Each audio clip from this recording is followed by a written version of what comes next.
everyone, and welcome to a new episode of Constructive Criticism. I'm your host, Spencer, and I'm joined by a current host of mine, Mason Clark. That's the highest praise anyone's ever got when the podcast started, right there. That's probably not true. I think I've called Michael a future Platinum Pro at least 7 times. That's true, and Finkel was on an episode, so he probably got higher praise than that. But top 3, easy. I mean, I think that PB's been on 2 episodes, Alexander Haynes been on an episode. Like, there's no way that that's even top 10. Top 25. That's my final offer. That's Take it or leave it. True. I think that's fair. I think that you probably got a top 25 intro right there. But you know who's always top 25 is our sponsor, Oasis Games. You can check them out at mtgoasis.com. You can get 15% off of your first order by using the code CCMTG at checkout, and you can get 4% off of every order by using the code Would That Be Good. Oasis Games is an amazing place to buy Magic cards. If they don't have what you need, maybe you're looking for sealed product, don't forget to check out Fusion Gaming, because our other sponsor is the Mana Base. They're sponsored by Fusion Gaming. The Mana Base is the place where you can check out Nikachu, the Mason Slayer. We really appreciate their sponsorship. They're actually in contact with us to do a couple of other sponsorships. We really, really appreciate them. And you know, you gotta make your US dollar go far with those Canadian sponsors, man. It's absurd. Like, you know, I was joking, I think it was to you about this, maybe it was Caroline, but honestly, because of the deals at Oasis and Fusion and everything, it literally like paid for my GP Vegas trip. Like the money I get to save from all that stuff is insane. It's actually really funny. I think our teammate Gavin was here, and he was talking to me about card prices, and I was like, and it was actually what made me talk about this on the podcast last week. It's like, Gavin, I don't pay for Magic cards. He's like, what do you mean? And I'm like, so if I want to own Magic cards, I just buy them from Fusion for our sponsorship. And then, other than that, I can just borrow whatever I want from Oasis through that sponsorship. And it's like, I could not tell you what any Magic card costs right now. I couldn't. I can tell you, Karn is about 2 of my cars. Sorry, continue. That was a bad joke. Sorry, continue. Do you have no cars? No, I have cars. It was a joke because Karn's really high price. It's a good joke. It's good. Top 25. Continue. It's a top 25 joke? Yeah. Okay. Either way, I don't. We are in a lucky place. It's funny because like, you might ask Spencer, how much do you pay your co-hosts and your producers? It's like not a lot, because our sponsors pay them. I mean, you guys are making like $50 an hour doing this podcast just from sponsors alone, and I think that's good, and I hope that the way that they support us, that our listeners can support them.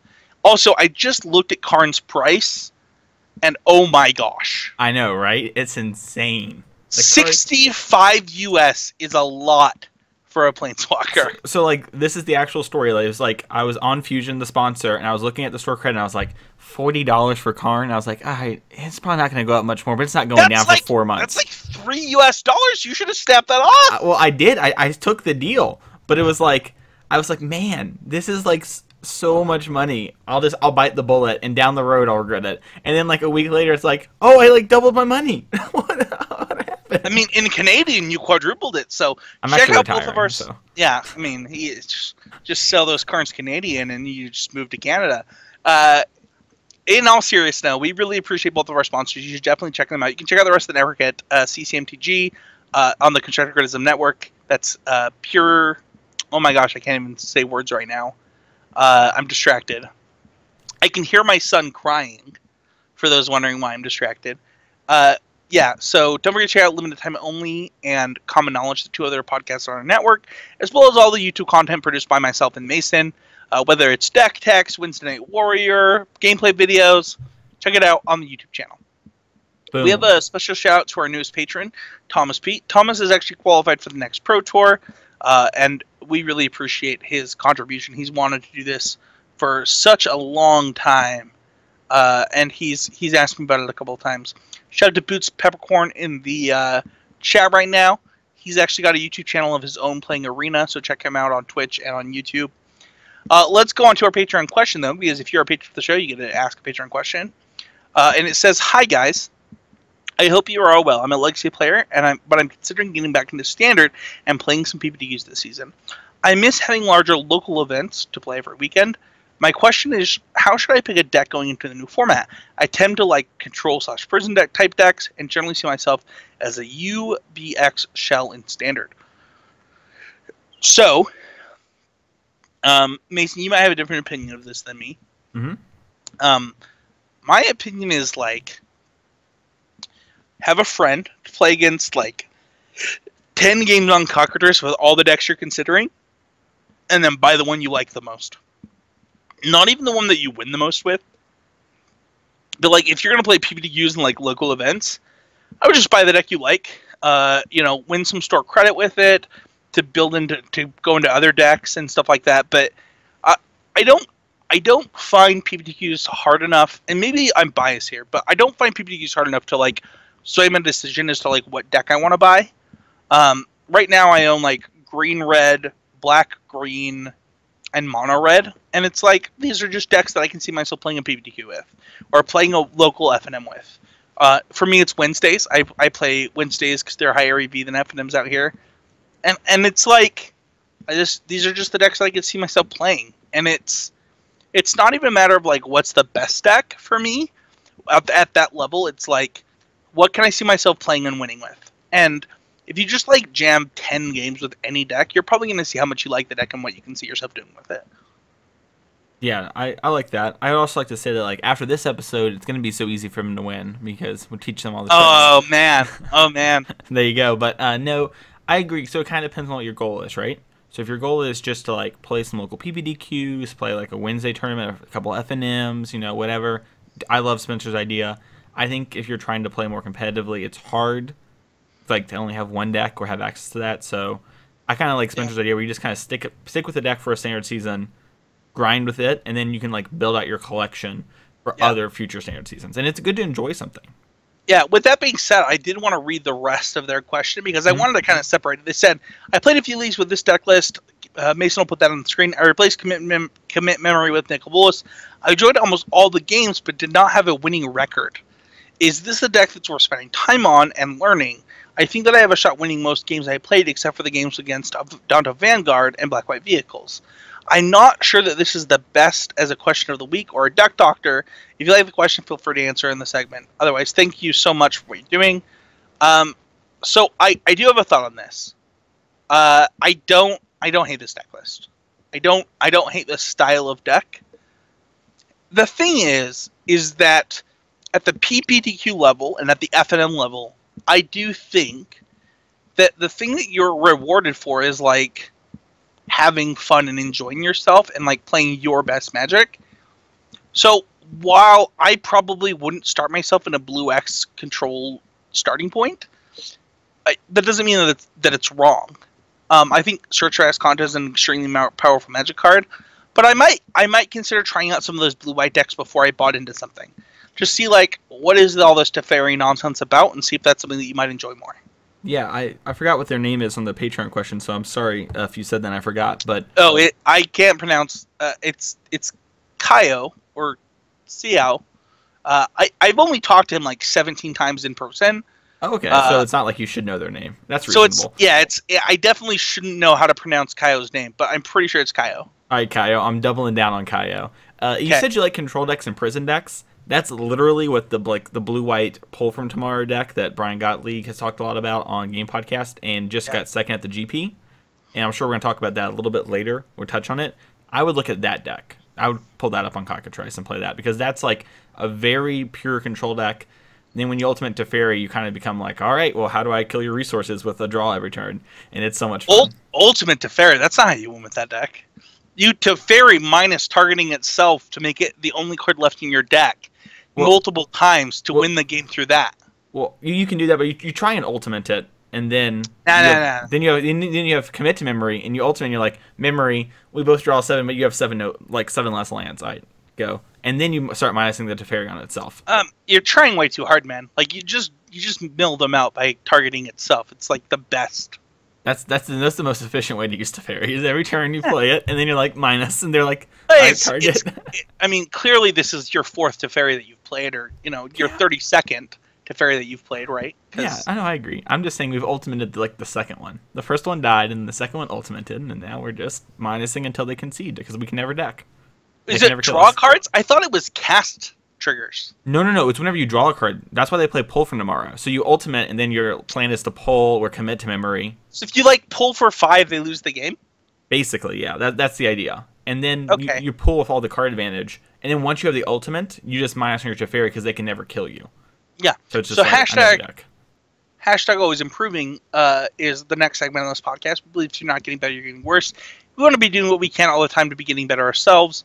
And this week I learned that Teferi's ultimate is on draws and not I knew tests. it. I knew you were going to say that. Yeah.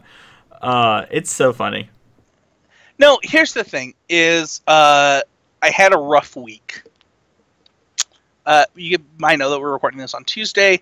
And maybe this is the right time of the show to say this. So first of all, I'm a human being.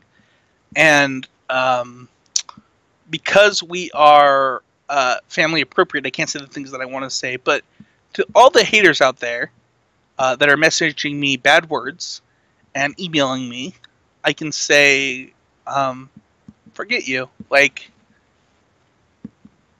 My son was in the hospital this week, and it was probably one of the bigger weeks of hate for me as far as podcasting. And whatever, guys. If you don't like the show, don't listen. Yeah, stop giving us views. If you don't like it, don't download. Your fuck. plan is to send spin some mean words. It's my plan is to give you views so you can get more sponsors. Ha ha ha. It's just insane. It's here's the thing is I'm sure that not everybody's gonna like this show. And there's multiple reasons. We're a little self-righteous. We believe if you're not getting better, you're getting worse. Catchphrase is we believe it. That's why we say it. But also, it's a little self-righteous. The idea of hashtag always improving, the idea of hashtag would that be good, the idea of the training runs. We 100% are a show that is saying that you're not as good as you think you are. But I think that what's lost in a lot of that is that includes ourselves. We also don't believe that we are as good as we think we are. And I think that the better you get at Magic, the more you realize you're actually effectively terrible at this game. And you should get over yourself and realize that you have a lot to improve on. And agreed. If your name's not an initial with a V, you're probably not as good as you think you are. I mean, at least one V, maybe a couple P's. PV, LSV. John Finkel, mother effing V. But here's the honest truth, is that Owen Turtenwald listens to the Game Podcast. There's not a world in which Owen Turtenwald is not better at Magic than Jerry Thompson. Huey Jensen told me that he's listened to this podcast. And let me tell you something. It's not a world in which Huey Jensen is not a better Magic player than me or Michael Hinderocker. But the truth is those guys are always trying to improve. And if there's anything I can learn from this week, it's that I need to just say screw the haters and let them be fuel to my fire for trying to improve and get back to the Pro Tour. One of the awesome things that happened this week is my wife and I looked over the GP schedule, and outside of GP Portland on my son's birthday, I'm going to every GP within 12-hour drive of me in the next year. Not even next year, the next 6 or 7 months. And I'm going to try and get bronze. I'm going to try and do the things that I can do as an MTG dad. But with that being said, I'm human. And I really don't appreciate the hate. I'm so glad that you took time out of your day to literally message me on my personal device. I'm just going to read the name. Whatever. Screw it. No, I think that's giving them too much attention. No, it's fine. Okay. karin.hannah.g@icloud.com messaged me to call me a bitch. I just want to say, okay. Whatever. I give out my personal cell phone number to people to be kind. To say, if you're going through some stuff, let me help you out. I'm happy to talk to you. And I've had multiple listeners contact me via Facebook, via my cell phone, via email. And the way you decided to contact me was to call me a bitch. Cool. I hope you feel good. But I'm going to go get bronze next year. And I'll see you guys all at the Pro Tour. Mason, how did you improve this week? Well, mine's a lot less heavy. I picked up humans as a deck. It's pretty great. Why didn't no one tell me humans was great? No, joking aside, I was trying to figure out what I'm going to do for Vegas, and I was like, well, I should probably start with playtesting humans since I haven't really played it since it first came out, like as a deck, and obviously it's improved drastically since then, even if the sideboard hasn't. And I decided to stream it and play some leagues, and like pretty easy 5-0, had a 14-card sideboard, and so now I'm like, all right, well, I'm going to keep looking at this humans deck for the next couple weeks. So just been playing a lot of humans, absorbing a lot of content about humans and reading articles and trying to figure out sideboard stuff. I got to talk to, I forgot their name, but Zach something was a friend of Caroline who played like the last PT and played humans there, and I got to talk to him for a little bit about humans. So just getting to get all the different ideas about humans was really awesome. So that was my always improving moment for the week. Cool. Yep. All Restoration right. Angels main, baby. Let's go. I played a lot of humans going into the last Modern Grand Prix that I went to, and then Oasis didn't have the cards for all of us to play humans, so I played Jund. Yep. That's because we promoted the sick deals too much. Those sick deals, man. Those sick deals. Insane. All right, so the next segment would be Deck Doctor. We don't have the one this week, but if you're a patron of $5 or more, don't forget that you can go to patreon.com, go to the Deck Doctor thread, and submit a Deck Doctor for us to talk about on the show. We are not doing power rankings this week, and the reason is because the number one deck would have been so far ahead of the rest of the decks. Mm-hmm. We just want to talk about this. So, we're going to talk about Black-Red Aggro in Standard. This deck had 6 of the top 8, as well as tons of copies in the top 32. So, let's look at Simon Nelson's list in the top 8. We have 2 Walking Ballista, 3 Soulscar Mage, 4 Scrappy Scratcher, 4 Goblin Chainwhirler, 2 Pianillar. Her husband's apparently dead. I'm really sorry about that. My father. Yeah. Shout out to Chantel. All right, continue. I mean, I was going to make a joke about that later in the podcast, but you can still make the joke later in the podcast. Don't worry. All right. I mean, apparently you just told me I'm dead. 2 Rekindling Phoenix, 2 Glorybringer, 2 Chandra, 2 Karn, 2 Magma Spray, 4 Braid, 3 Unlicensed Disintegration, 3 Heart of Kirin, and 25 lands, including an Ether Hub and 1 Swamp. So kind of doubling down on those sources, but only playing 2 Spire of Industry. Okay. So... a lot to go over. There's so much to go over.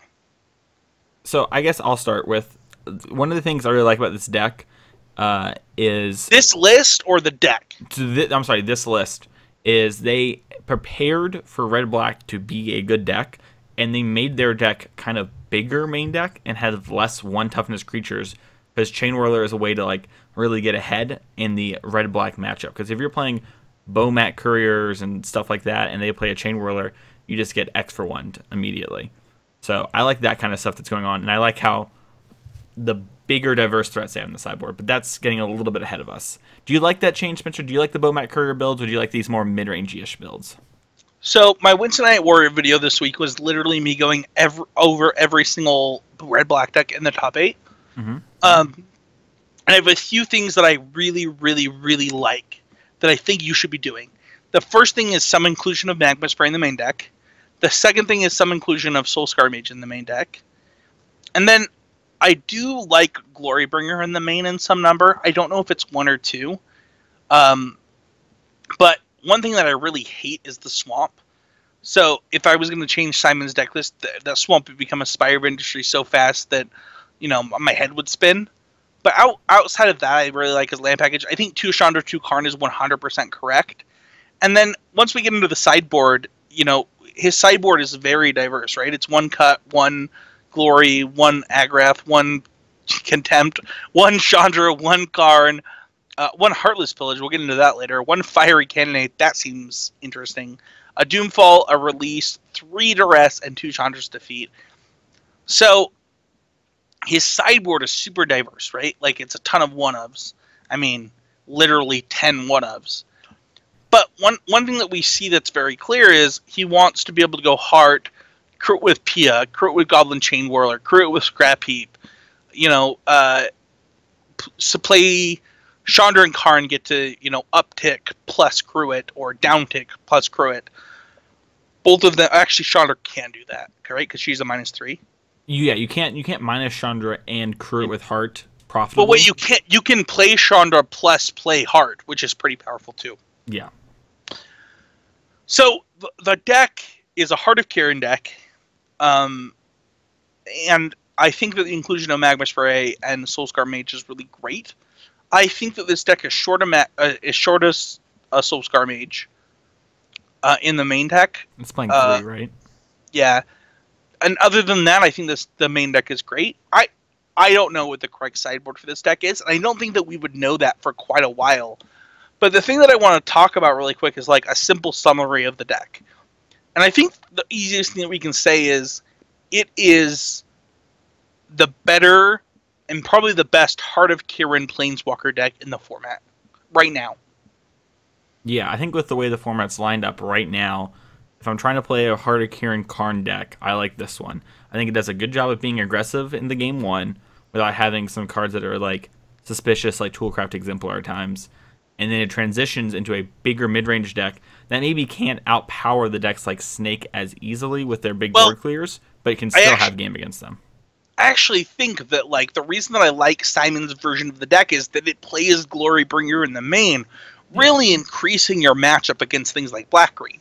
Because, if you're in our testing team and paying attention to our Google Docs, you know that I lost to Black-Green or Black-Red multiple times with the Llanowar Elves version of this deck, and couldn't beat it until I actually completely cut Llanowar Elves from my deck.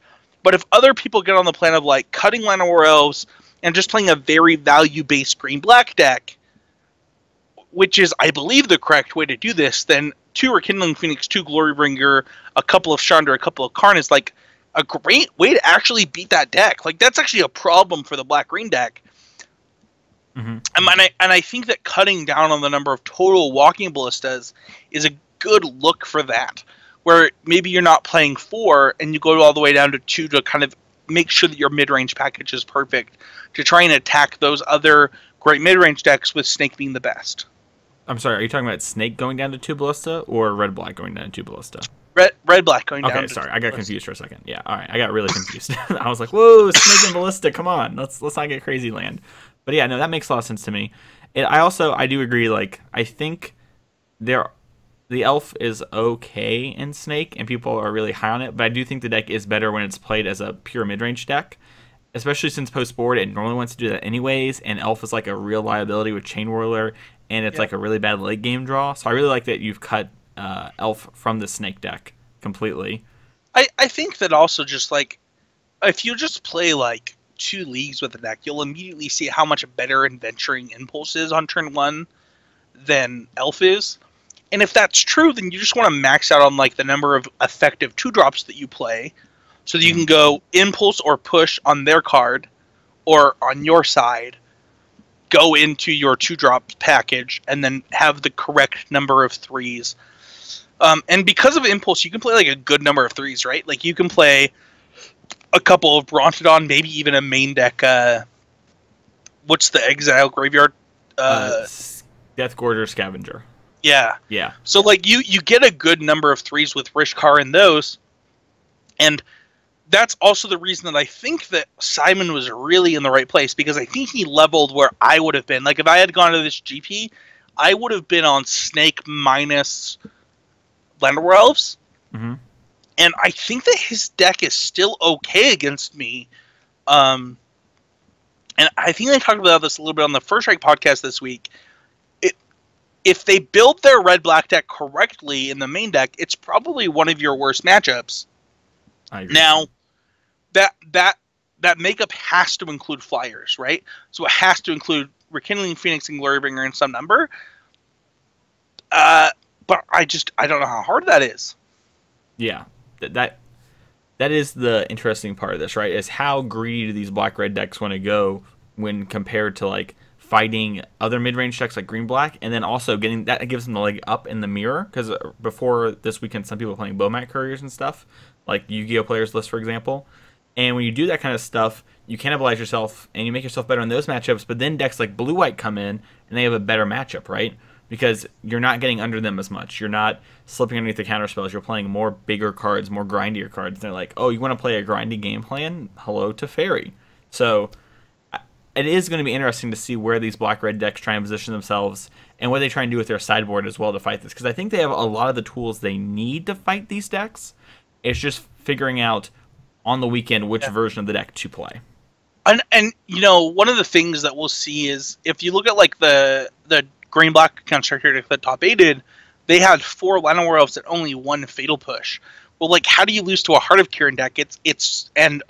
Specifically a Heart of Kirin Chain Whirler deck, and it's probably just playing a Llanowar Elves over Fatal Push just puts you at a huge dog in that matchup. So I think that one of the innovations that we'll see in the coming weeks is like probably no Llanowar Elves, more Fatal Push, and then kind of deciding, is Blossoming Defense even worth it at this point? Do you actually want to spend a mana to save any of your creatures? Because it is basically green Dispel at this point in the format. And it's like, what is that good against? If the entire format is like a Walking Ballista format, I don't know that I like Blossoming Defense that much. Mm-hmm. So I think that's its key matchup against green black. And then if we look at the other non-black red deck that top 8'd, you know, this Leo deck is 4 Teferi. I think it's like 3 Pull from Tomorrow and a commit. It's 2 Pull from Tomorrow, 1 commit, 2 Fumigate, 3 Settle, 4 Disallow, 3 Essence Scatter, 3 Blink of an Eye, 2 Syncopate, 3 Seal Away, 2 Search, 3 Cast Out. Like, this is blue-white control, guys. Like, this is not even blue-white control. This is Spencer Quentin blue-white control. If you've been a fan of the podcast for a long time, you know this is a Spencer Quentin deck. We're talking about team decks for the team RPTQ. And Teferi, it's so funny because, like, one of the first decks that Mason and I worked on was Bant. Bant's son, baby. Bant Approach, because of how good Teferi was in the deck. Yeah. And I don't know. I don't know if this deck is better than Bant. I think that it's not favored against Bant, but it might be favored against the field. I really like this deck. I actually, looking at this deck list, I can actually understand the reasons for every number in this deck. Like, typically when I look at a control deck, I'm like, oh man, if I could just cut this for something else. But when I look at this deck, I'm like, okay, I get it. Mm-hmm. The 3 Meandering Rivers is a lot of tap lands when you already include Irrigated Farmland. Yeah, it feels like they had no Ipnu Riverlets, right? Like, you could play some of those. I don't know. They're pretty good at Teferi. Yeah, I mean, especially in the mirror, right? Like, you definitely want to have Ipnu Rivulet against Teferi. So, other than that, though, but I want to specifically talk about this in the context of Black-Red. Mm-hmm. And the thing that this deck does really, really well is it says, forget you Unlicensed Disintegration, you don't matter. Oh, you're talking about the blue-white. Yeah. That's the biggest draw to the blue-white deck, right? Is that you blank all their removal. Like, it's not like some of the decks where you had Lyra or Gearhulk, and they're sitting on 2 cards in here, like, I wonder what it could be, you know, and then you get bolted. But that deck literally blanks those cards the entire match. In fact, it makes you have to use them in smart ways, where you're like, seal away your Scrounger, and you're like, upbraid my Scrounger, so that I can buy it back. Yeah, one of the things that I think is really important here, you know, even if we look at the sideboard of this blue-white deck, is that the history of Benalias are not in the main. They're in the side, and they're saying, like, I will blank your removal to the point where you have no choice but to bring it out. And when you do that, I'll bring in history, and my history will be great against you. And it's actually genius, too, right? Because the blue deck takes forever to win. So you know they don't have creatures. Sorry, continue.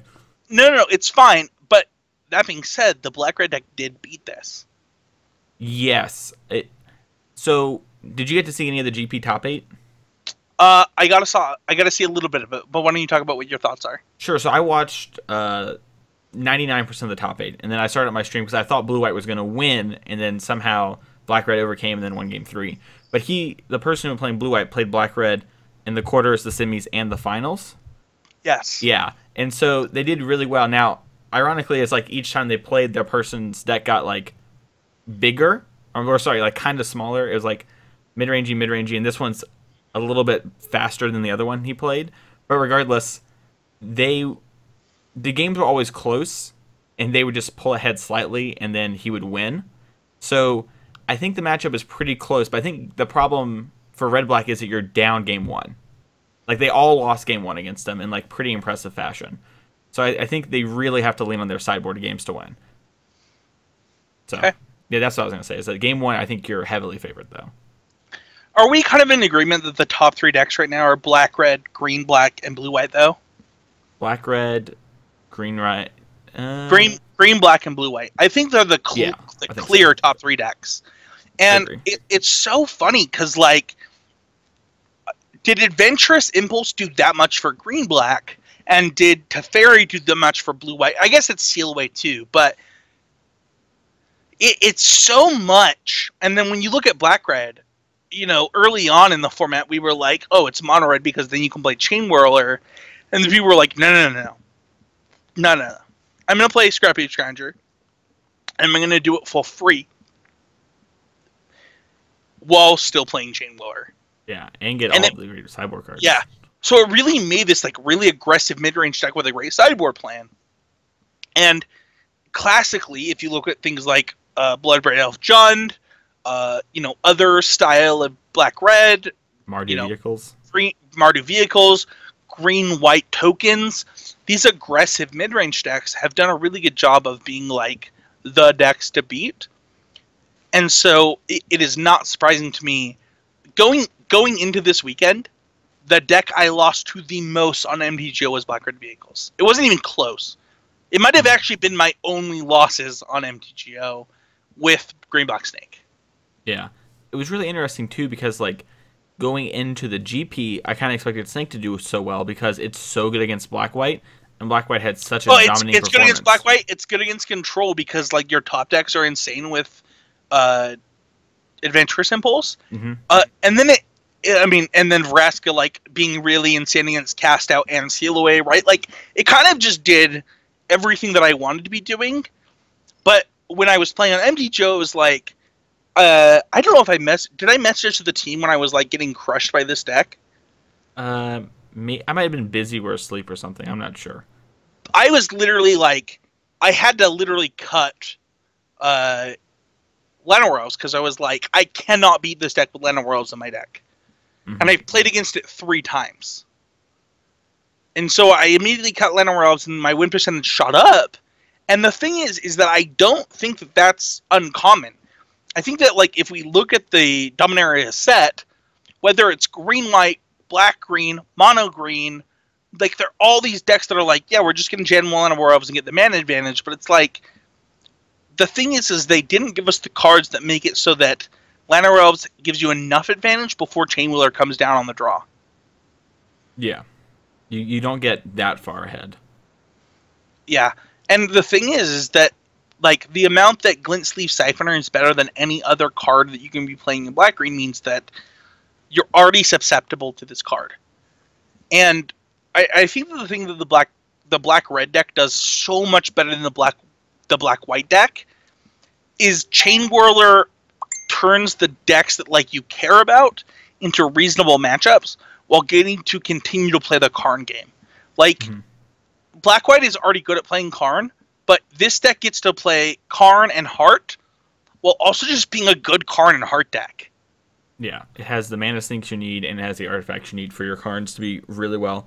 By the way, one thing we haven't quite mentioned yet, which maybe I'm just unlucky and this came up every time I played against this green-black snake, but Soulscar Mage plus Chain Whirler, if you have a snake out, it's just like, oh, I don't have a board anymore. You just lose your board. Like, every time. Because it puts the cats... I don't know. It's really good. You have a lot of... No, it's so funny because if you look at... I think it was Matt Folks that posted this deck. And he had Inventor's Apprentice over Soulscar Mage. A bunch of the decks in the top 8 did the same thing. And it's like the amount that Soulscar Mage is better in this deck than Inventor's Apprentice is so much. Like, you gain this huge advantage from getting to, say, like, shrink your board, or even like, even even the amount that like Magma Spray on something with Soulscar Mage in play is a big deal. And that's the other thing. Like, we've talked so much about like Chain Whirler, but the fact that Simon included Magma Spray for both the mirror match and like kind of the other aggro decks, including Black White and Mono White and Mono Red, is like pretty big game, right? Like, you're saying a pretty big commitment here by saying, I'm gonna make sure your scrap heap scroungers don't matter, and also just saying, whatever, I'm playing Soulscar Mage anyway. Like, let's include some one-man removal spells. Yeah, it just makes sense, right? Like, you make that kind of change, it works so well with the deck. It's insane. It works well with your Chandras too. We can like double spell after taking it up and take down your heart. There's a lot of really awesome things in this deck. I really like it. By the way, we haven't even mentioned that Simon slept through his round 9 and still won the GP. That's how insane this deck is. I actually don't think that's Simon's biggest accomplishment. I think the biggest accomplishment is probably his hair and facial hair change. Like, the amount that he looks better during this GP than all of his other GPs is pretty significant. Like, the dude was looking good. Like, the facial hair change and the long hair man bun change. Like, I really appreciated his like aesthetic look as well. Maybe that's the secret, is he was actually preparing because he knew he was going to top 8 back at his hotel room, and he just like, oh yeah, I slept through it. That way people didn't think he was vain. Ooh, Maybe that was the trick. I mean, because he was looking good. So shout out to Simon. Tips and trick for this deck, I would say that like your Planeswalkers matter a lot because of your Heart of Kirins. And then outside of that, I think that the way that Simon built his deck is really good in the main deck, and you just need to adjust your sideboard. Yeah, I think making sure that your sideboarding plan makes sense, and I think it's one of those decks where you're almost always sideboarding. A lot like Black White, where you sideboard a whole lot when you play that deck. I've only played one league with it. It was last week, so like the meta games changed a lot in that time, but I was sideboarding every single game. So I think you just have to like learn what you're sideboarding, have a plan for the decks, and this deck will succeed. It's so good. Yeah. Yep. Well, let's move on to our turning rounds. So this week on the podcast, we want to go to How to Win a PPTQ Part 2. And I think this will be our last part. I thought we would split this into 3 or 4 episodes, but I think that this part really covers what the truth is behind winning a PPTQ. Mythic rares. I'm just joking. Sorry. And when we were messaging about this, I said I think that playing the entire event should be part 2 of this. We talked about preparation before and things you might need to do to prepare for a PPTQ, but I think that this part of the show and this part of this topic is just understanding that the +3 is a real part of any tournament, that the only prize you care about is first. Yeah, I cannot undersell that. Like, one of the things I think about and I notice in myself when I'm playing, and while watching others too, like once I'm qualified, since I like to actually go to the PPTQs that my friends are playing once I'm already qualified and watch, is the mentality that they have, and myself as well, where it's like the only thing that really matters is winning, and it's like, oh, I'll just be happy to top 8. It's like, well, would you really just be happy to top 8? Like, if last Thursday we were talking and I said, hey, you're going to top 8 this coming weekend, would that really make you happy? Is that why you go to the tournament, to top 8? So I really like that point. I think it's very important to, like, remember your goal is trying to get to the RPTQ to get to the Pro Tour, right? Now, maybe that's not your goal at the event, but it probably is. And to do that, you have to focus on winning and, playing tight and all that kind of stuff. And we're getting into more things along that line, but you can't veer away and just be like, oh, I'm just happy I got to top 8. Yeah. And, one of the things, if you're a member of the Constructor Criticism family, you saw some of our updates this week as far as the podcast goes. And we'll mention some of those next week as we move towards the future of CCMTG. But one of the things we talked about is, like, we're going to start over. We're almost on 5 years of podcasting. So many of the players listening to the show are new players. They haven't been listening for 5 years. And I'm going to tell a story that I've told on the show probably pretty early on. And that was, so during early episodes of the show, there was a tournament called the Utah Invitational Series, which is a creation of mine. And eventually, Game Grid and Oasis Games left the series. And they turned themselves into the Utah MTG Open, which only lasted for one event. But I happened to take second at that event. Scoreboard. It was some good money. We split in the top two, so I literally got the same prize as first place.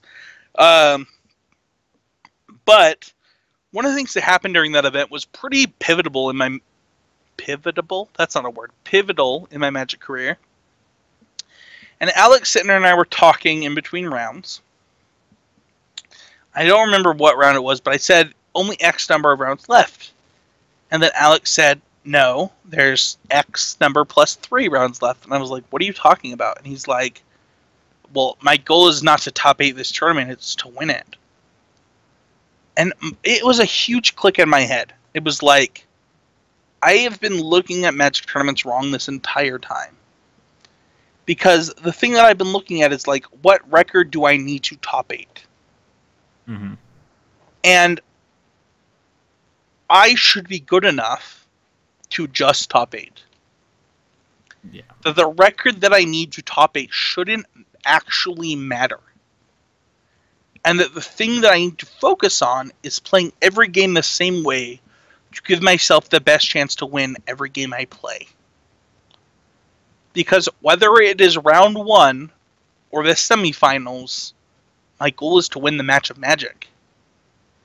And the number of rounds left and the games that I'm in and the games that are remaining honestly don't matter.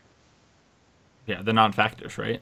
Like the fact that you have, like, you're in the semis does not mean that, you know, this game is going to be any different, right? It's just you're in the semis. It just doesn't matter, right? Yeah. And the thing that I like to think about with a lot of these is PTQs did a really good of symbolizing this, in that, like, why did you go to an old school PTQ? It was probably to qualify for the Pro Tour. And if you didn't get first, why did it matter? And pretty early on in my Magic career, I cared a lot about top-8ing PTQs. I top-8ed a lot of PTQs. But I didn't ever win an old-school PTQ. I didn't win one. And a huge part of that was the satisfaction that I got from that top 8. Oh, yeah. I can't tell you how many times I've, like... So one thing I like to do, and I don't know how other people feel about this, is when we get to the finals of PPTQ, sorry, I offer a prize structure rearrange so that first place gets the invite and second place gets all the packs they would win. Yes, I do that every time. Yeah, because to me, and this is how I say it, and this might be something that's helpful for other people, is like, all I care about is the invite, and I didn't want to waste my day doing this and not get the invite, so at least I get 200 packs or whatever. Right? Yeah, I completely agree. Yeah. I offer the same price split every finals that I'm in. Do you feel like your opponents get sloppier sometimes? Because I feel that 100%.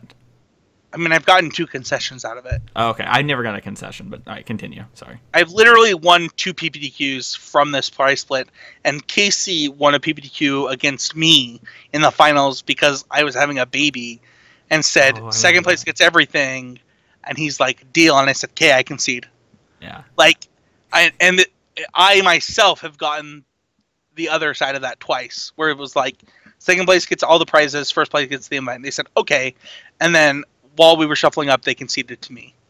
And the thing is that, like, this emphasizes how much, to me, first place matters. Like, it's funny, because it's like, Spencer, what are you doing? You just gave $80 away. Your entry was, what, $20? And it's like, I only showed up for one reason. Yeah, exactly. I had people tell me that before, and I'm like, well, think of it this way, right? So I get all my weekends off. I don't have to pay for any tournaments. And above all that, my goal was to come here to win this tournament, to then have a chance to get top 4 another tournament, to then go play the Pro Tour. So this was step 1 of my goal. And having, like, you know, these 20 packs won't matter at all. Yeah, I don't know what this half a box pays for, but it's certainly not the amount that, like, winning the PPTQ matters for me. Mm-hmm. And I think that understanding the games in that fashion is really important. Like, obviously, I've conceded in the finals because of this price split, and you offered this price split, and people have conceded me for this price split.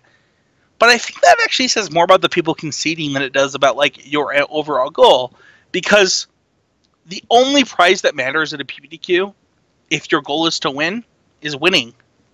Yep. Like, that's it. I don't care how many hours I've spent. I don't care I don't care about my preparation. I don't care about anything. Like, I came here to beat you, and that's my goal. 100%. I echo that statement a lot, and it's like, so I understand for some people they might not have time for the RPTQ. You know, for some people they just can't do it with work and they just want to play a tournament. I totally get conceding there, but a lot of people don't go there for that, and then it's just kind of like, well, you know, maybe you shouldn't have even. I don't know. I shouldn't say you shouldn't have came to the tournament, but if your goal is to win and then you're like giving up when you make top 8, or you're not trying your best, you need to like reevaluate why you're thinking that way, and then get rid of that. I think that it's not our job to define how somebody else spends their Saturday or their Sunday, right? Mm-hmm. Like that's not my position to say, but like my goal is Swiss +3. Yeah, definitely. That's my goal. Like, I'm going to put myself in the best position to win Swiss +3 every single time. And if it's Swiss +2 because of some weird, it's really Swiss +3 because like of the way they structure it. But like my goal is going to be to win the event, and there are a few things that go into that. And I think that the thing that like gets lost a lot for a lot of people is positioning yourself for top 8. So for me, and maybe for you, Mason, it's pretty common for me to be 3-0 at an event. Agreed. And this event is 5 rounds plus top 8. Sounds like an average PPTQ. Yeah, pretty average. And so I'm 3-0, I draw.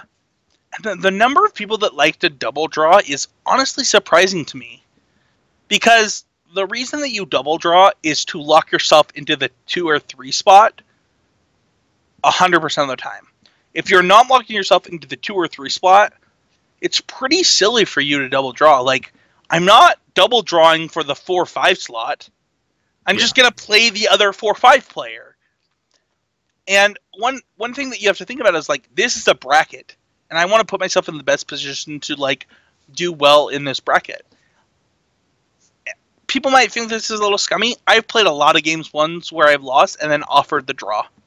I'm like, all right, I'll draw now. You want to draw? And if they say no and I beat them, I offer the draw again. I'm like, hey, I'm still not at 100% advantage. Let's draw. And this has done well for me. Maybe you don't think it's scummy? I don't think that's scummy. No, I would argue, and this isn't. You know, I'm not trying to like one up or anything, but I think I have done scummier things than that, where I have played for seeding in the round 5, on multiple occasions and knocked people out of top 8. Oh, I've done that too. Yeah. I would argue. I don't. Yeah. Why is that scummy? People seem to get that vibe, and normally when I'm doing it, it's like later in the season. I'm like really trying to make sure I'm on the play for top 8, and then or I'm trying to get a friend into top 8. Like a friend's close on breakers. It's like, listen, I'm sorry, but to get my friend Trey into top 8, I have to beat you. So we have to play this round. We can't draw. So I have opinions on this, and I've done videos on this before. But one of the things that I think is the most important thing to recognize in the PPTQ, RPTQ, and even PPTQ setting is that you have one job, and that's to win the match in front of you. If the player in front of you doesn't want to draw, doesn't want to, concede to you, it's your job to beat them. Like, they are not supposed to do anything. And to think that they're supposed to do anything is a little ridiculous. And one of the things that I think that Matt Kling and I have talked about a lot is like, so Matt Kling, to a fault, does not ask for the draw or the concession. And I think it's disadvantaged him a lot. Like, understanding where people are in the tournament and like what you can be doing is important. So, for example, I talked about how like the only reason for a double draw is if it locks into the 2 or the 3 seed. So I've double drawn when I know that's what's going to happen to me. I know one person can jump the 2 of us, and I say, okay, like I'm fine being the 2 or the 3. I'm okay with that. But you can't fault me for saying I am not okay with being the 4, the 5, and the 6. So we're gonna play because even if I lose, I'm the 7, and I'd rather risk being the 7 than be the 4 off of a draw. And I think that that's important. I think that understanding like how a top 8 works, how the points break down, how tournament math works is worth saying. This is what I want to be doing because it makes sense for me and gives me the best chance to win this tournament. Yeah, I like that a lot. There was something like this happened at a PPTQ this past weekend where someone was guaranteed to make top 8 if the other person conceded. But the other person, if they played it out and they won, and then the table above them, one of the players won, they would actually jump into 8th seed. And they were like, listen, I understand, but I have like this 0.1% chance to make top 8, and I'm going to play to that 0.1%. And then they beat them, the right person won, and they stuck on an 8th, and then they lost in top 4. So it's like they gave themselves that best chance to win the PPTQ. And the person that they beat, who was locked, was a friend of mine, and my friend was complaining, and I was like, I don't know what you would say, because if that was me playing against you, I would have played you as well and played for that 0.1%. So, like, don't be upset because someone you don't know did that, right? Like, they're just doing their best chance to win the tournament. And you have to expect that from everybody, right? Exactly. Like, their job is to put themselves in the best chance to win. And if, like, I don't know where this came from, this feeling of, like, people owing you. But the truth is like, you're in a single player event. And your job is to put yourself in the best position to win. Obviously, this entire training grounds is about putting that chance on yourself. And staying in that mindset. Yeah. Mm-hmm. And you don't owe it to anybody. You know, Michael Hinderock and I and other teammates and I have drawn in weird rounds of PPTQ. And people are like, what are you doing? And it's like, if I win this round, we still have to win our next round to top 8 together. So I'd rather draw with him and then just beat whoever our next opponent is so that we can both top 8 and give our team the best chance to win a PPTQ. Because even if we do that, we're still the 2 or 3 seed. And if we don't do that, we're going to miss top 8. But we're going to miss top 8 anyway because nobody can draw with us in the next round. And it is understanding tournament math and how things break out that you do those kind of things, that you make those kind of decisions. And when you look at a tournament in Swiss and then top 8, you don't see those things. You don't look at the tournament in those aspects. Mm-hmm. And people are like, how do you win PPTQs? It's like, well, I know what I have to do to win a PPTQ, and I'm going to put myself in the best position to win every one that I play in. And I'm certainly not going to draw with you when it's not advantageous to draw with you. Because if I'm going to draw with you and be the 4th seed, there's actually not a big difference between that and the 7th seed. And sorry, continue. Go ahead. I had a question for you about choosing not to draw when the matchup is bad for you in top 8 and you're most likely play against them in top 8. Have you ever? I don't think you can know that. So here's the thing that I notice in PPTQs.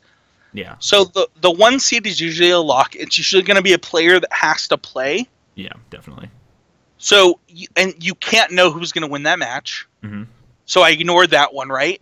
The 2 and 3 are either going to be 2 people that double drew, or they're going to be another player that had to play, and then the top seed of the draws, and then 4 is going to be the other draw, right? Mm-hmm. So those top 4 slots are locked in most PPTQs. I agree. The 5 is likely either another double draw, or is a draw loss. The 6 is a draw loss. And then the 7 and the 8 are either a draw loss and an X2, or a draw loss and a draw loss. Right? Mm-hmm. So I don't actually think that even in any PPTQ, you get a situation where you get to know the decks. Because you can't guarantee, like, because this is maybe Mason, you can disagree with me. I think you're cheating. I mean, you are cheating.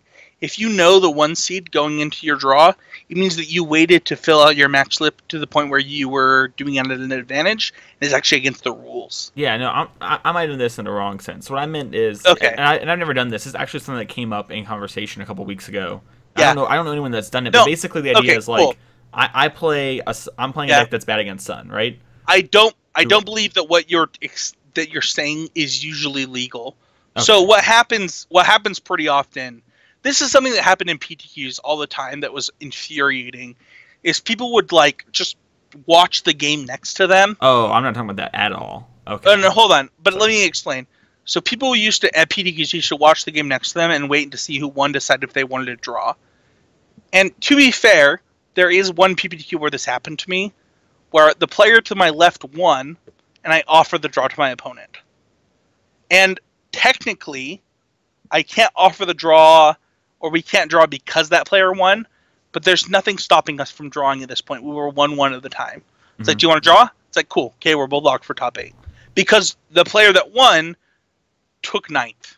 Because we drew. Okay. Because of the pair up, pair down. And this was really common in PPTQs. This is actually how you could gain an advantage, but unless you do it to perfection without breaking the rules, it's likely you're breaking the rules doing it. So, okay, I think I did a terrible job explaining this. Okay. So, forget what I said before, and I'm going to try saying it one more time. Okay. So, you're paired against someone, and you think you are locked for top 8, and you're not sure if they are. Oh, and it is a bad matchup. Oh, and you're trying to beat them out of top 8? Exactly. So, like, let's say you're on blue-white approach. I've done this. Okay, yeah, and I'm on bad deck that's bad against it. Do I try and beat you? Have you ever done that before? I never had that happen. Yeah. So, we're in Wyoming at Dart City or whatever. Shout out to Dart City. Darts. Yeah, Dave's Darts in Wyoming. I am 4-0 at this old school PTQ. I get the pair down. I am 100% locked for top 8. And I know my opponent's on green red Tron while I am on Jund. Oh, yeah. I am 1,000% to play that match. 1,000%. So I play game 1. I get thoroughly crushed. I offer him the draw. He says a no. I play turn 1 Deathrite Shaman, turn 2 something else, turn 3 Bloodbraid Elf into Liliana, and then he offers me the draw and I accept. Yeah. So, if I had won game 1, there's a 0% chance that I take that draw. I just roll the dice. Oh, definitely. And yeah. It was 100% to try and knock this guy out of top 8, because if I knock him out of top 8, first of all, I'm the 1 seed. Like, that's happening. Mm.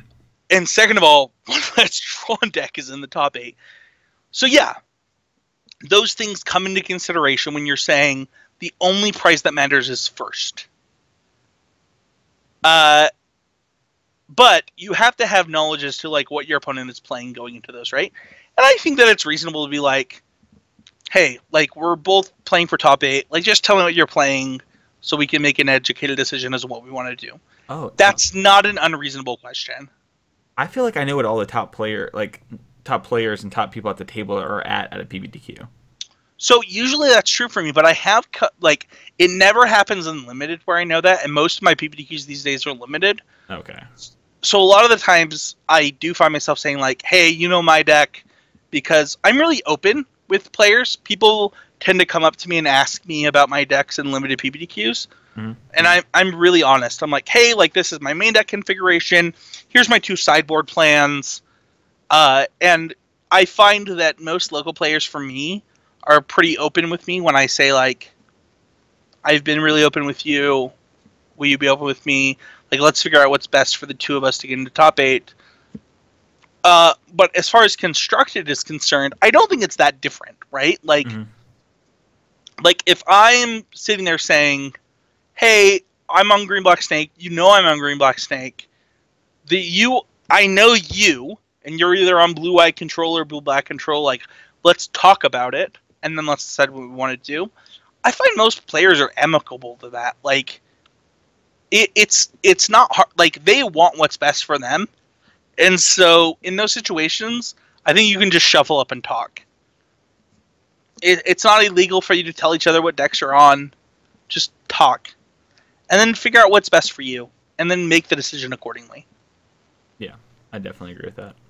I feel like we're getting near the end of the training ground, so I just want to go over one thing before we get close to that, and that is before like I started like really trying at Magic, and I was doing other things with my time, and I was just playing Magic. I would consistently top 8 PPTQs, but I never won one, right? And then I started doing these things that we talked about in the past, and I had heard you guys talk about when I was listening to the podcast before I became, part of it, and not practicing as much, and playing way more Magic, and playing Magic with a purpose, and playing my games with a purpose. And since then, and since I've like, I like to say like I played Magic for like 5 years, and I've been playing Magic for a year, right? And during that year, I haven't missed an RPTQ, and I'm not going to miss the next 2. I'm already qualified for those, so it's like, I think these things really do work. And I was in a position Yeah. before where I wasn't doing that, and then you do it, and I think it's you or Hinderocker said it, where it's like, once you do it once, you flip a switch, and then you kind of Yeah. just know what to do, and it's so much easier. Yeah. So let me just talk about this before we wrap up, like how to win an RPTQ. So for me, there was a pretty big problem in my first season, and it was the first season of RPTQ, the first season of PPTQs. I actually didn't win the PPTQ until the very last PPTQ of the season, and then since then, the only RPTQ I missed, I lost to Michael Hinderrocker in the finals of that PPTQ, and it was the one after my pro tour, and I had only played in that PPTQ. So, and then obviously I conceded to Casey in the finals of another one. Yeah, well, we get a kid, so that doesn't count. Yeah. Yeah. But what I'm saying is that I think that what we're saying is true. I think that, like, the problem that so many people run into, and I think that you can, like, apply this way, way past PPTQs. Like, tomorrow if I told you, what is your goal when you go to a GP, Mason? Is it to cash the GP? Well, it's always to top 8 the GP, because I want to get to the Pro Tour, so that's Sure. my overarching maggot goal. But Okay. my current goal is I want to at least X3 GP Vegas. So Sure. yeah. So I think X3 and GP is like a pretty reasonable goal. It's like, it gives me a chance for top 8. It probably locks me into cash. It puts me in a really good position to, like, play in my next GP for free. Bronze And as well. I think, yeah, it locks you into bronze pretty consistently, right? It's 3 pro points. If you do that a bunch of times, you're just going to lock in bronze pretty easily. And I think that the thing that happens here is, going into day 2, do you want to be X1 or X2? Oh, I want or to be XO, baby. Yeah, Easy. you want to be XO. Yeah. And so often, people's goal, including me, this is actually a weakness of mine in GPs, is just a day 2 the GP. And I think that the truth is that if we apply the same logic for our goals that for PPTQs that we do to GPs, we would find that the goal that we actually want to set for ourselves is X1 or better at GP's day 1. Oh yeah. Because it puts you in the best position to achieve your goal. Your goal is to win the PPTQ, your goal is to cash the GP, and X1 and, you know, high seed and top 8 are the two things that equate to that when we go into the next phase of the tournament. And you have to think about every tournament as the tournament as a whole. Because if you don't, you're going to fall short of your goal. Because you decided that some arbitrary goal was more important or better than what you were doing. It's really cliche, but you have to want it, right? You have to have the fire. Like, this past PPTQ, so this PPTQ season, I am so busy. I was only going to get to play 3 of them. And so the first PPTQ of the season was at my local store, and I was like, all right, I really need to do well at this one. I need to win this one because I will not have time to play another standard one until the standard format's way different. So all the time I've spent would be useless. And I went in there and I wanted to win, and I didn't lose a round. I lost 2 games of Magic that day. And it is true what they say, the fire, and I can see it in myself and how I play when I really want something. Because I think it is true what Spencer said last week on the PPT, like talking about PPTQs, where I feel like I can win one anytime in the season. So the season before, especially with teams, I was really bad at it, where it's like at first, where it's like, all right, well, I have me and my 2 teammates who are really good, so it's like one of us is going to get it eventually. You know what I mean? So I love you, but I definitely wasn't on the PPT How to Win a PPTQ Part 1. No, not that part. I'm talking about last week on the podcast during hashtag Would That Be Good. Oh! You talked about how you feel like you can just win one. Or no, I'm sorry, it was during the mailbag question. Yeah, I know what you're talking about now. Okay. So I think the fire is real, where it's like, I definitely want to get to the Pro Tour, but sometimes you're just kind of like, I had a long week at work. I only got to play like a league or 2 with my deck this week. Like, you know, these things, it's like, I'm going to play this week, I'm going to do my best, but, like, you know, I'm going to get there eventually. And you can make excuses for yourself very easily. I think that it's so funny because my hashtag I was improving could have easily been about how unlucky I got in the PPTQ that I played in the last 2 weeks. Like, an unreasonable, but, like, it was probably the best seal pool I've ever opened. Is this the Helm Lyra one? Yeah, it was Helm, God, Lyra, Sarah Angel. It was the I'm, best sealed pool I've ever opened by a significant margin. I'm so upset that you opened that sealed pool instead of me. Dude, Why'd you go? You could have dominated it. So good. I I don't even have words for how like every single game I lost was to Mana Flood. Every single game. And I could be upset about that, but also I just have to accept that that's part of Magic. Yeah. And also, like, I have to accept the number of misplays that I made throughout the match, throughout the matches, throughout the day. The number of times that I didn't know how a card worked, how an interaction worked. I had played one draft league before that tournament and went into a sealed PPTQ with basically zero experience in the format. And I think that you have to be honest with yourself as like, why are you losing these matches at any given PPTQ? Because for me, my last PPTQ wins are unlimited. Like, let's be honest. At this point, because of being an MTG dad, am I better limited player than I am a constructed player? That's just true about me. Mm-hmm. That's okay. I also, my last GP cash was in constructed, so it's not like I'm not well rounded. It's just that, if to be honest, like, what are you doing? How are you? And I've played zero Magic comparatively over the last couple months, and I think that we have to be honest with ourselves about that. Like, I think it was last week that I said. I actually listened to last week's podcast because I thought it was pretty good, with me and Michael. And I think you have to be honest. Like, the person you're playing against at a GP, if they are a Silver Pro or better, they probably played 20 hours of Magic this week. And if you've played 5, you're at a disadvantage. And the same thing is true at a PPTQ to a lesser extent. If you played 0 hour of Magic going into this PPTQ, and they played 5, you're at a little bit of a disadvantage. Oh my gosh, yeah. It's insane. You can, I don't know about you, but I can tell the people who have played Moto and stayed on top of things and those who haven't. From like just the way they talk and the way they play and the way they sideboard. You just know. If you give people one tip, say, this will be the thing that helps you win your next PPTQ, what would it be, Mason? Oh man. Alright, you say yours while I think about how I want to say this. No, that's not fair. I pitched it to you Did first. you just do that so you could do what I just did and we're vamping for time right now while I think about it? Oh, that's so powerful. Jeez. Hashtag would that be good? Mean, hashtag I'm the host, you go first. But no, I think if I could give one piece of advice, it would really be to, like, we say this all the time, but understanding how your decks work and what your deck's plan is so much more important than understanding, like, if your deck's plan is correct. So a really good example of this comes from the season that I won with Jeskai Control in PPTQs. I am probably 1000% incorrect for playing Jeskai Control at so many PPTQs that season. During Marvel.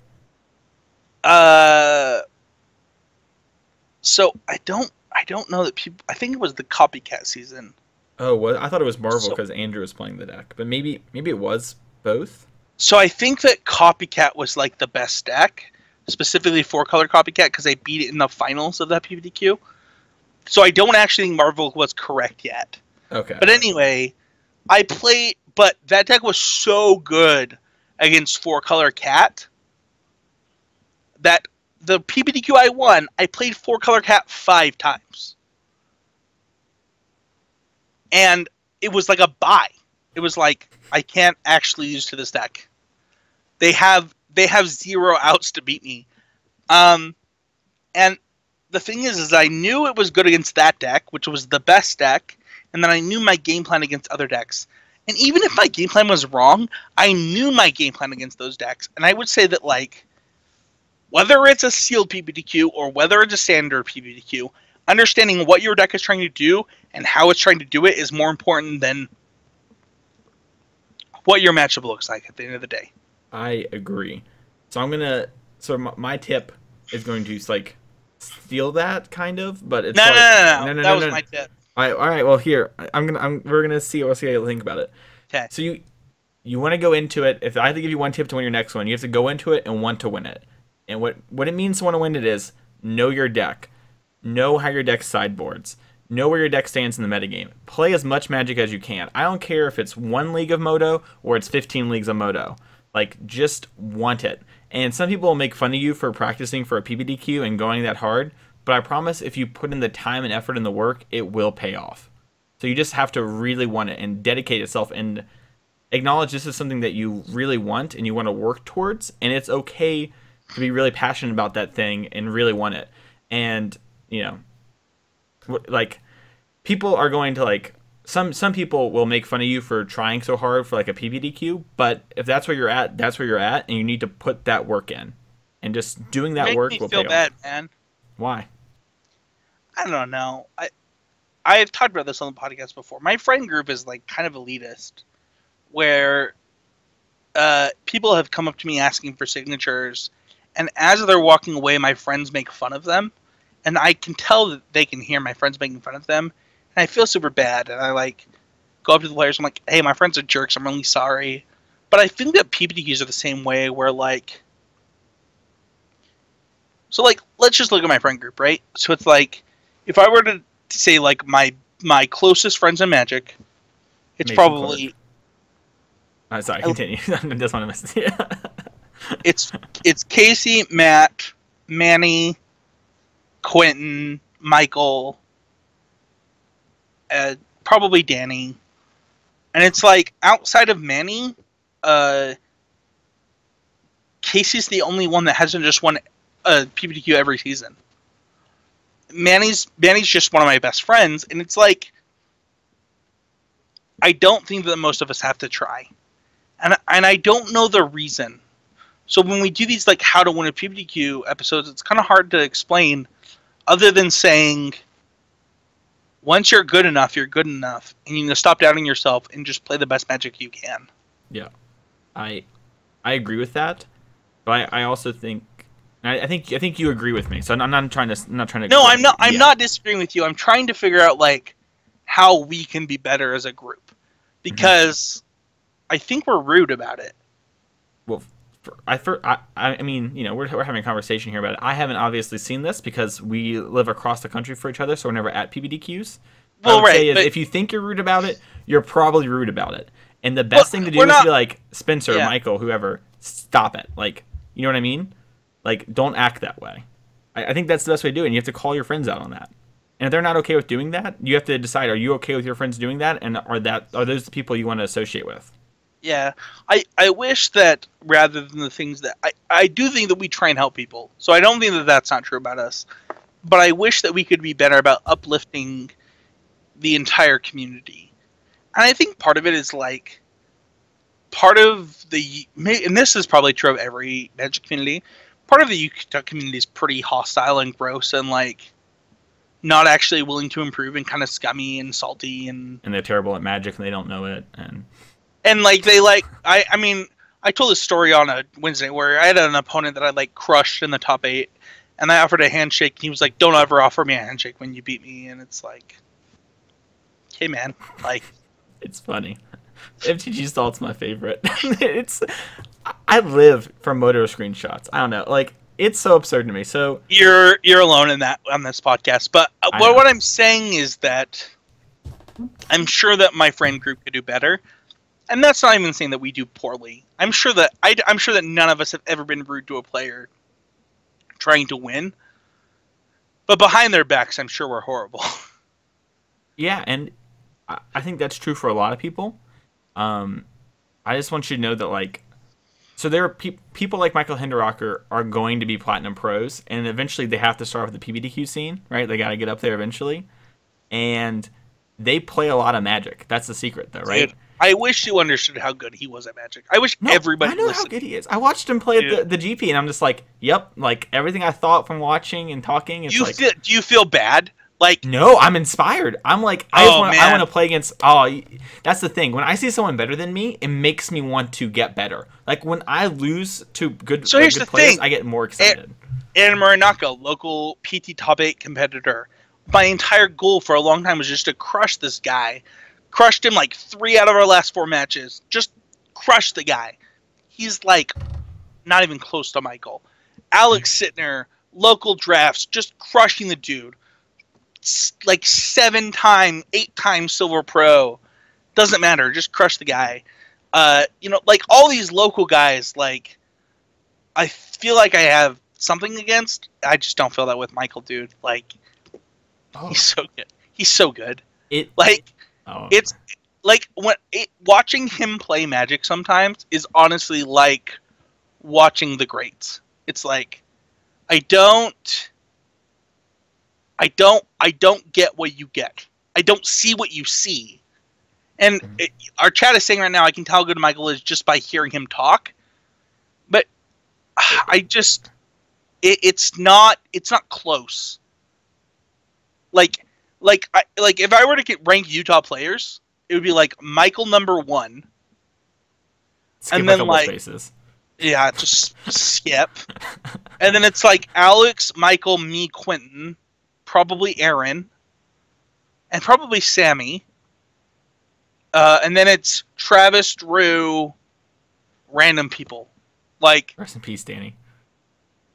Did I not say Danny? You didn't say Danny. I thought you were daggering Danny. No, I'm not. Okay. Danny's in the Alex, whatever I said with the Alex group. He's in that group. Okay. But Michael's so much better than everybody else. I hope that people listening to this podcast like appreciate that you are listening to a future Platinum Pro.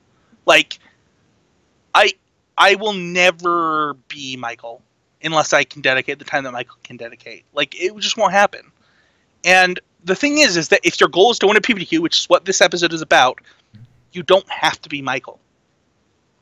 But it can hurt to try it, to play it.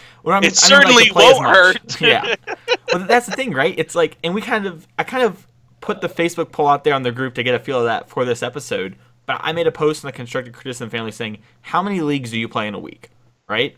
And the range is 0 to 5, 6 to 10. That's such a big range. So that's the crazy thing to me, Spencer, is I've already played like 7 leagues this week. You should be way better at Magic than you are, Mason. I don't know what to tell you. I'm playing catch up. What do you want from me? I'm trying to catch up. I don't know what to tell you. Like 0 to 5 leagues is up to 20 hours of Magic, if not more. All right, so that's the part for me. It's like I play a league in an hour and a half, like consistently, because all my VODs are like an hour and a half. Hold on. Do you think you play your best Magic in that time though? I think when I'm not streaming, I am. I think I play much better when I'm not streaming. Does that make sense? And I'm still pretty close to that time. I mean, my win percentage when I stream is, 15% lower than when I don't stream. But I think that the thing that we have to think about here is like, I think Michael probably plays like 15 leagues a week. 15? Oh, easily. Oh yeah, no, I think so, because I get to about 12 to 15. Like 12 is like the average right now, and I'm like, I know you play 12 leagues a week. Yeah, for like the last 2 weeks, that's been like my pretty consistent. Before that, I played 8 to 9 leagues a week. I try and play a league every night, and I try and play. And so here's a question: because I count when I'm co-piloting a league. Do you count that? Oh no, I don't. So if I did that, yeah, so that's like 3 leagues easy a week. Okay, yeah, I was gonna say the same for me. I probably co-pilot 3 leagues a week and then play 1 to 2 myself. So I would probably get over the 5 hump had I counted that. Yeah, I should have put that in the thing, but I didn't. Okay, yeah. I think people would change their answers with it. Well, I think anyway, this is way off topic. It's a little tangential, but like I honestly, Spencer, like it's so if like before I was probably playing 6 leagues, and I've played, because I count Sunday as the beginning of the week. I played 3 leagues on Sunday. I played 2 leagues there, and I co-opted a league. So I guess that's 6. Sorry, I misspoke. So I've done 6 leagues so far. Yeah. So really quick before we move on, I just want to say that the card of the week this week is Chain Whirler. It wasn't close. We're gonna give those out to somebody. It doesn't need to be spoken about. It's the best card in Standard right now. It's actually close. K-Ron. So with that being K-Ron. Karn. Is that true? I don't know. Karn. Can Chain Whirler be redirected to Planeswalkers? I don't know the rules. I think it can, because I saw it get played. I don't know. I don't know. I think it was because I saw it at the GP. I'm not sure. I won't know for probably 2 years what the rules are on any card.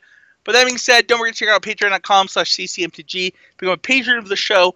The next goal at $500, we will do Pro Tour exclusive episodes. You can hear future Platinum Pro, Michael Hinderocker, talk about his process, his team, things like that. It'll be super amazing. Check it out, patreon.com/ccmtg. We're only like $80 off of that. If we get that in the next couple weeks, you'll get your Pro Tour exclusive episode before that, as well as Pro Tour exclusive episodes for the team the team RPTQ and stuff like that. So check that out, patreon.com/ccmtg. You can find us at Spencer13H on Twitter, at Mason E. Clark, at ccmtg. You can find Michael at Magic Mike MTG. You can join the conversation by joining the Discord. You can just go to the bios page on constructivism.com. Join the clan, message me at Spencer13H or Quentin, that's at Earthstripe, that's URTHSTYRPE. You can join the Facebook group, the Constructivism Family, where you can interact with other listeners of the podcast. If you're a patron of $5 or more, you can join the Constructive Critics group. And you can tweet at us with hashtag Would That Be Good. Hashtag Would That Be Good is our Twitter outreach program. If you tweet it, Mason will read it as long as he's on the podcast. With that being said, I'm scrolling. So we did them last week. So Caroline's is the first. Yes. At the My Linguini tweets at Oasis Games when the plug leaks into daily conversation, and it's me and Caroline talking. And basically she says, because they were like, what do you listen to now? And then I said, talking about Serial, because we're talking about the Habitat, which is an awesome podcast. And she goes, I keep forgetting to listen to Serial. And I tell her, Oasis Games would never forget your order. So, it's true. It's the truth. They'll never forget your order. Yeah, Oasis Games is obviously amazing. Caroline is super medium. Whoa! She's Spencer's secret favorite, but don't ever let her know that. What's the friendship status? Of me and Caroline? Yeah. Are you good friends? Are you friends? Are you acquaintances? Where you at? Caroline can stay at wherever I am staying or living for free anytime she wants. Is that good friends? Mason, you literally are paying me $140 to stay with me in Vegas. What does that say about our friendship? It says that I value your space and I want to pay you because I don't want to take it from you like Caroline. Because we're best friends. All right. I tweet when Jessica Cincy tweets hashtag Would That Be Good, and it's a gif of the Joker saying, "Come on, hit me, hit me." Me and Spencer just started sending like Batman gifs back and forth and making CC jokes about them, and Andrew didn't get it because we make fun of him every time he does hashtag Would That Be Good and come on, hit me, hit me. So dude, this thread is complete gas. This might be the best hashtag Would That Be Good thread of all time. There were Bane gifts, Joker gifts, Batman gifts, and here's the thing, Mason, is I was born in podcasting. You get it. You know what I'm saying. I feel ya. All right. Adam Spain tweets, finally trimmed down the collection and going to be able to buy into Modern for the first time since 2012, baby. Hashtag Would That Be Good. What the heck you buying, Adam? So here's the thing, is this happened to me a couple months ago. When Standard rotated, I was like, it was right before Standard rotated, I was like, hey, Quentin, because I share a collection with Quentin, and now Gavin gets access to our account too. I was like, hey, I can just buy Volakit. Like, I can just sell our current Standard collection of everything that rotated and buy Volakit. And he's like, I'm in. So we did that. And I think that's a really good way to build a Modern collection as you go in MTGO while keeping your Standard collection going. And to be fair, just like our other sponsorships, Pure MTGO pays for a lot of my Moto collection. So I'm probably wrong on this, but I did sell an entire Standard collection to get into 2 Modern decks. That's all about that Mana Traders, baby. Hashtag not sponsored. Yeah, if you put $100 into MTGO every month instead of into Mana Traders, though, you could have every Modern deck. Somebody did the math on this. It's like in 1 year. Right, but here's the difference. I get to play every deck now, and I'm way up in tickets. You're not up in tickets. Somebody did the math on this, and you actually are down in value because if you win, if your win percentage is 70, which is above average on MTGO and Modern, would have to be renting specifically Jund every single time, which you actually can't afford on the $100 amount. Well, I do the $60 amount, but not recently. There's no chance you're up on tickets then. But here's the thing. How much do you value the knowledge you get from playing all the decks, constantly able to switch decks, and I don't have to put that cash forward. I get to start just playing whatever deck I want immediately. Because I can play basically almost any deck. But can't you just switch into another deck every month for $100? Pretty close to. So like within 3 months, you're in a large portion of Modern, and then within 6 months, you're into almost all of Modern outside of Jund. That is true, but with standard rotations, and I'm spending $40 more than I am right now. No. I'm saying your standard rotations are free because you already own all of standard, like I do. Okay. Okay, and then every rotation you put all of that into Modern. Okay. And then every month you spend $100. You would get into Modern at every deck within 6 months and not have to pay traders. And this was the thing that Quinn and I discussed going into this year. We were like, do we want to pay traders? And it was like, already have a Modern deck. We mostly just play Standard because of PPTQs. During Modern season, we can just sell our Standard collection and get into any Modern decks we want. Yeah. There's actually, if you are an MTGO grinder, I actually don't believe that Mana Traders is a good solution. I'm actually anti-Mana Traders at this point.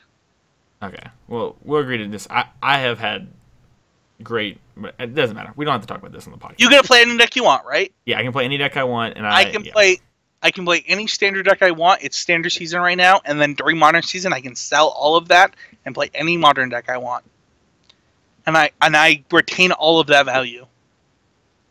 Mm-hmm. I'm switching up. Part of this is like right now I'm like actually switching between Standard and Modern. Does that make sense too? Oh yeah. So I can't play any Modern deck I want right now. Yeah. So I'm testing the Unified Standard, and I was testing with PPTQ, and I'm helping friends test the PPTQs, and I'm testing for GP Vegas. Finally trimmed down on the. Oh, that was the one. Early fitness update, but I just did an 8.5 mile on machine in less than 40 minutes. Up mile 15 minutes 3 weeks ago. Actually, that's awesome. What? What are you wondering about? He cut 15 minutes off of those miles? And only 15 minutes. Wait, hang on. Did I misread this? Up from 3 miles. He cut 15 minutes off of his 8.5 miles. In less than 40 minutes. Up from 3 miles in only 15 minutes. No, he's saying before 3 weeks ago he was doing 3 miles in 15 minutes, right? Oh! Yeah. Okay. That's way less insane than I thought what Scotty was saying. With that being said, Scotty did say Chittering Rats and Eldrazi Displacer and Coco have been 2 cards instead of 3 card combo and Coco decks. Also seems good for the Displacer and Evenness on demand for Coco's late game with a Cord Chain hashtag would be good. I don't think so. I would not Chittering Rats anybody. That's fair. I like Eldrazi Displacer. What do you think about Eldrazi Displacer in humans? It's a fine one of. Okay. That's kind of where I'm at. Let's move on to Spencer Howland tweeting, hashtag MTGDAG, hashtag would that be good. And then he has a video where he has his son's clothes, and he talks about how they don't match. And he's like, whatever, the kid's asleep. Put them on. Who cares? Dude, my wife walked in, and she's like, these don't match. And I'm like, so what? Nobody's going to see, except for the people that watch my video. No, for real. I didn't know that part of the story. why we put him in matching pajamas only to change his clothes when he goes to his babysitter. I don't even know why you would wear matching clothes like once you're at home, like going to sleep. Who cares? Just wear what you want. Straight up, I sleep naked, so I don't know. The hashtag would that be good? Find out next week. It is. Spencer tweets, I honestly can't believe how good Breath of the Wild is. I don't have a ton of time to play video games, but every other game doesn't cut it right now because of how good this game is. I haven't even opened Mario from my Switch yet. Hashtag would that be good? First off, not playing Mario. Not hashtag would that be good. That's bad. Mario's great. But I understand because Breath of the Wild is so good. It's insane. I never thought I would say this. All right. Breath of the Wild is the best video game of all time. It's really, really good. Dude, I don't even have words. I don't even know how many hours I am into this game. and I don't care. And the last time I felt this way was Mass Effect and KOTOR. Like, yeah, Mass Effect 2 is really good. Morrowind might have been this good. Like, it's on that level of video game where it's like, I don't care how long I'm playing this. Like, this is fun. This is fun from start to finish, and I'm not close to finishing it. Have you found the little island where you can only get there by hitting the fan and then you lose all your items? Yes. That place was awesome. That's such a weird, cool thing to put in a video game. I love it. Dude, the whole game is like, this is super spike feed, but like, I don't know when I will finish this game, but I will continue playing it for as long as until I beat it, and I'm sure I'll beat it with like 300 hours left. Like, the game is insane. Yeah, I haven't beat it yet either, but it's really good. You haven't been? That's like insane. Yeah. Are you still having fun with it? I'm still having, so I do this thing where like I'll play it for like 8 or 9 hours straight, and then I'll stop for like 2 weeks and I'll do it again. Dude. So that's kind of like where I'm at with it. Here's the other thing. Have you ever played a better mobile game? It's not even close. The only close one's Hearthstone. But that's just because I love card games.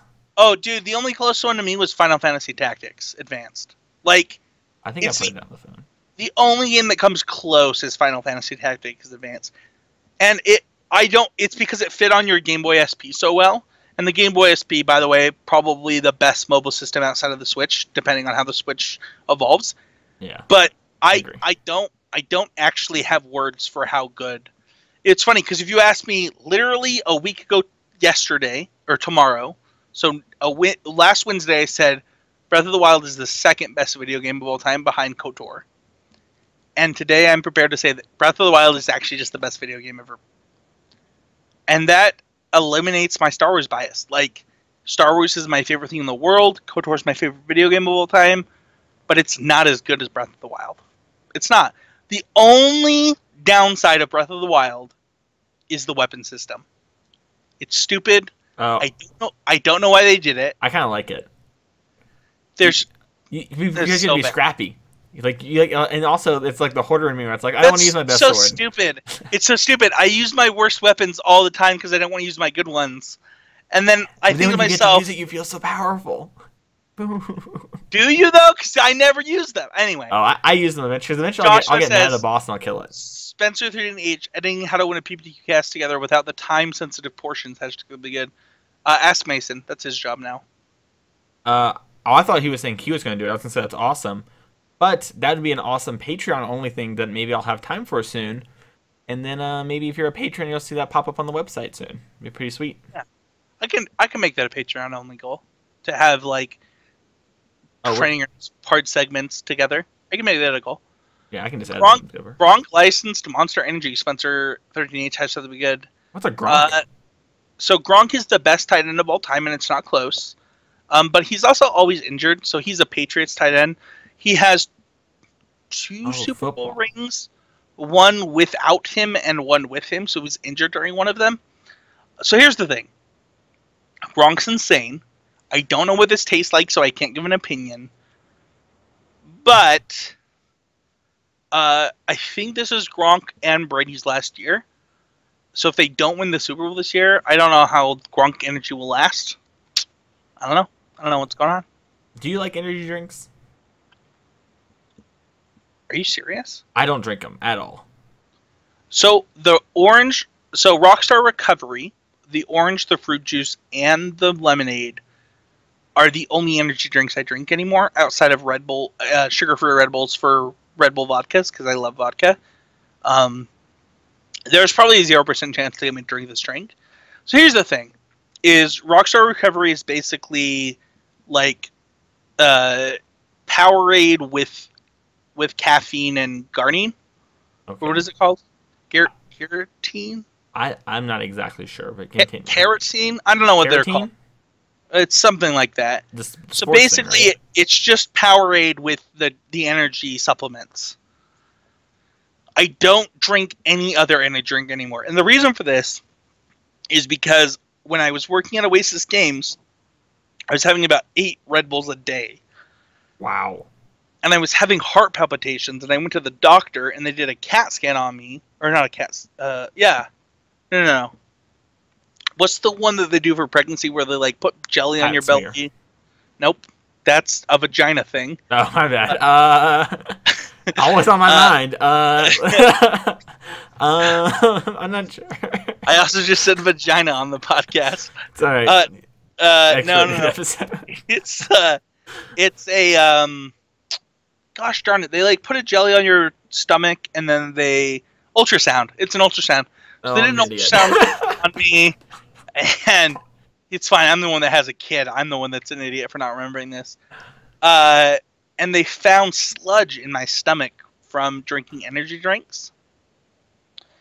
So I completely went off of carbonation, energy drinks, and all that for a while until I had a kid, and then I just needed the energy. You're laughing. It's not. No, it's funny because it's true. Like you need to keep going. It was rough. So I now only drink the recovery drinks, and they're basically just Powerade with energy. And I drink about one and a half a day. I Powerade. Send that sponsor money over here. Let go. Oh man, Powerade has all the money. So thank you everybody for listening. Thank you so much. We'll see you guys all next week. Mason, what did you learn this week? I learned that we both have a hard time thinking of something that's very basic sometimes. Ultrasound? Yeah. Ultrasound. I honestly forgot, and I was trying to think of it as I bought time saying that. And it was also good just to, like, hear, because I kind of knew where you stood on it because I had listened to the podcast before, but you and I had never really had that kind of conversation one-on-one. So it was good to have that conversation and see that I'm not crazy. Yeah. For me, it's something I need to learn is, like, I obviously surround myself with players that qualify for the Pro Tour.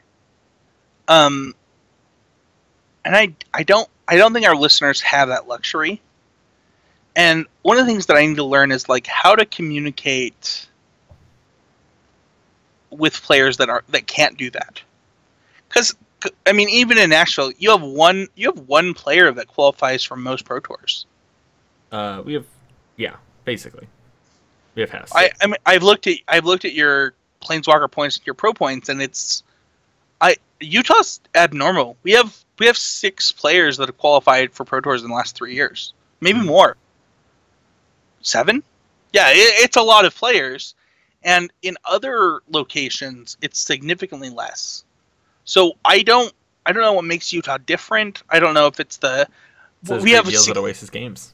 It is those great deals at Oasis. It's also significantly more PPTQs. We have, because we're in Utah, we have a very large number of game stores, and because of that, it's very easy to win a PPTQ because there's so many. But I don't know how to quantify that and give it back to the listener. So, thank you everybody for listening. We'll figure that out, and we'll see you guys all next week. Bye.